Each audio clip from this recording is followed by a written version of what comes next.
I am a 32 years old female and getting married to my fiancé, a 41 male, next year. After we got engaged, I suggested it might be nice if I asked my fiancé's niece, who's 15, if she wanted to be a bridesmaid too. I've only met her a couple of times, so we're not close. But she seemed like a cool kid, and I thought it might be a nice way for us to bond / get to know each other / involve her in the wedding. She's the only niece / nephew on either side of the family. Anyway, cut to a few weeks ago and we're in my fiancé's hometown to visit his family and discuss wedding-related stuff. His brother, sister-in-law and their daughter came over, and I noticed this time that she was dressed a lot more androgynous than I remembered. The topic moved to wedding dresses and bridesmaids' dresses, and I could see she was immediately uncomfortable. Her parents, her mom really, and grandma were making comments about how she'd need to be more feminine / brush her hair, etc. And how nice it would be to see her like that. I'll be honest and say this hit a nerve with me, as I was very much a tomboy as a teenager, even though I'm not anymore. And it absolutely broke me whenever my relatives would say things like that. Eventually, her mother made a comment along the lines of, "It'll be nice to see you dressed like a girl for once." And she looked really sad / embarrassed / upset. In response, because that really hit a nerve, I immediately told her that my maid of honor would be wearing a trouser suit for the wedding and not a dress, and that I'd given all the bridesmaids the option of wearing anything they want as long as it's in the wedding color. To make things easier, I pulled out my phone and started showing her photos of the ideas my friend had sent me: the jumpsuit, culottes, a trouser suit, a tailored tux, etc., and let her know that she could pick anything at all she wanted. She could even wear jeans and trainers if that made her comfortable, and that it's a wedding, not a fashion show. My niece perked up a bit when I said that, but her mom looked really pissed off.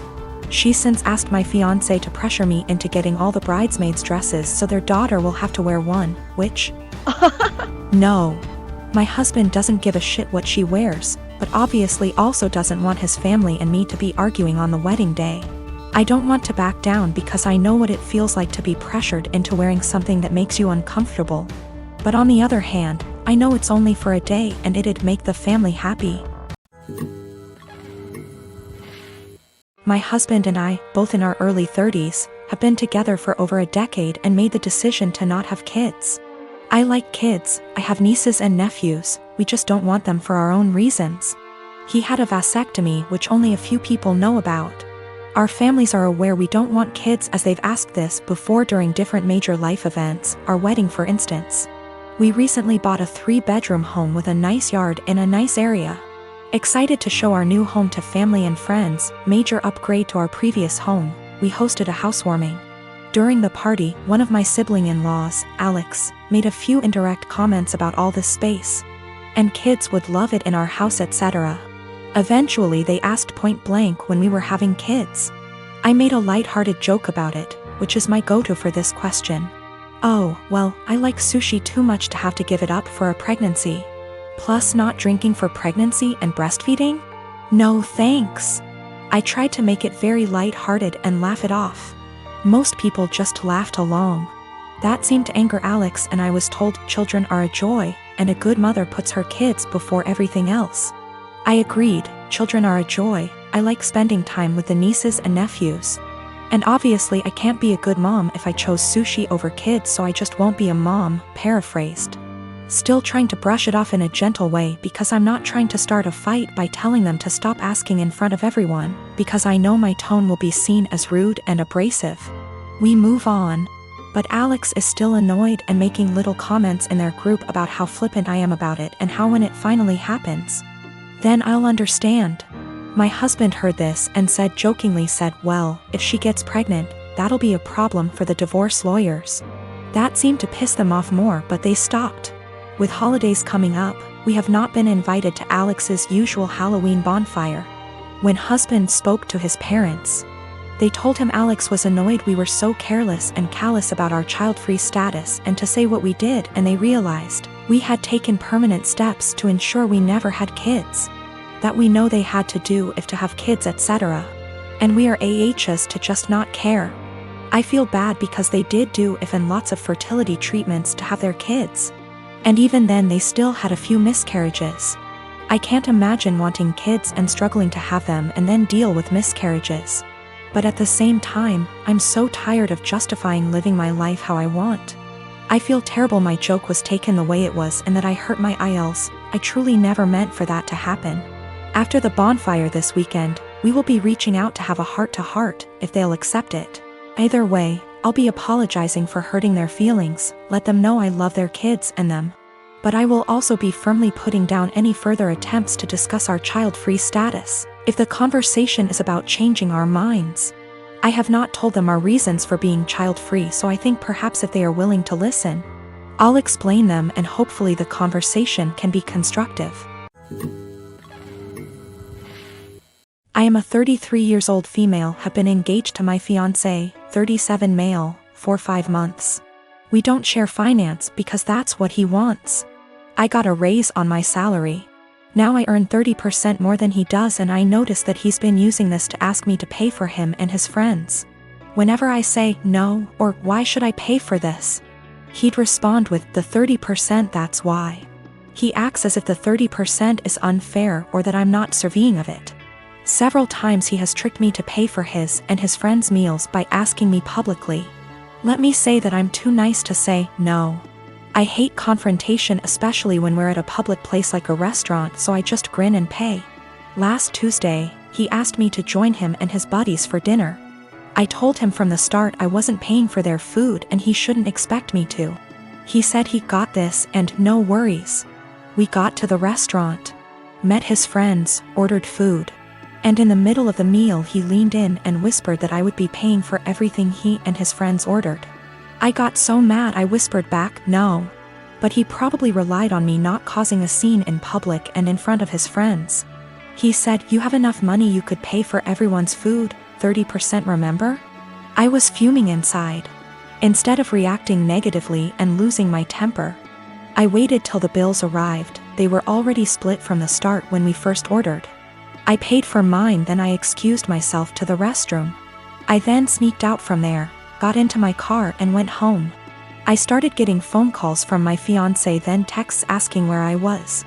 I texted back saying I didn't appreciate how he put me in this situation and basically tricking me into paying for his and his friends' food. I told him I went home, then stopped replying. An hour later he came and started yelling at me, calling me selfish, irrational, cheapskate and childish for sneaking out like that and leaving him stuck with a bill he could not pay. He had to call his brother for help. We had a loud argument, then he walked out. His friends didn't speak to me on this, but he told me they're disappointed in my behavior and are telling him to take time and reflect on the type of woman he's gonna be married to. He said that because the restaurant wasn't expensive, then I could have just paid. He admitted not telling me about it till later, knowing I'd refuse. He still thinks my reaction was childish and unacceptable. I have 2 sisters that I'm close with. I also have a niece, Leah. Leah's 16, and after my ex-wife decided to split up and divorce due to infertility problems that lasted for 5 years, I started a college fund for Leah to help her go to her chosen college. That was in 2019. Now I visit my mother's home, where my sister and Leah are living, every week to spend the weekend together. This past weekend I was asleep upstairs while my mother, my sister and Leah were in the kitchen. I came downstairs to grab a glass of water and heard my sister talking about my ex-wife expecting a baby with her new husband. This struck a nerve and I kind of froze from shock. I then heard Leah react to the news repeatedly saying, I told you so, I told you so. Then explained she's always thought that I was the one with a problem for not being able to have a baby with my ex, but that I was too afraid to admit due to fragile masculinity. I could not believe what she said, but what made it worse is her following statement about how my ex was smart to get a divorce before it was too late. I went upstairs and into the room and shut the door and stayed there for hours. Mom and sister saw me about to leave and insisted to know what the problem was. I didn't want to argue, but I told them that I heard what Leah said about me. Leah stopped eating and got quiet. My sister tried to play dumb, but I told her I heard their entire conversation about my ex-wife and her pregnancy news. My sister tried to backpedal, saying Leah is just a kid who doesn't know much about this stuff and was just spouting nonsense. I told them I don't want to talk about it and they refused to let me leave, but I left eventually. I later sent my sister a text telling her about how hurt and devastated I was because of what Leah said, and told her I will no longer be responsible for funding her education. My sister kept trying to call, then texted saying Leah didn't mean what she said and offered to make her apologize, but I didn't feel comfortable being in the same room with someone who blamed me for something that was out of my control and something that literally turned my life upside down. My mother tried to get me to come over so we could talk, saying Leah doesn't deserve me turning my back on her like that. I haven't seen my sister nor Leah after what happened, but they are still trying to contact me, which means there's still a room for a discussion, and so I've decided to go see them tomorrow.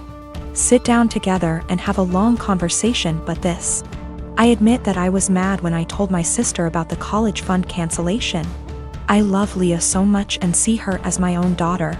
Unfortunately, her dad, my brother-in-law, is deceased, and so I understand losing a parent at a young age and relate to the kind of hurt she carries inside.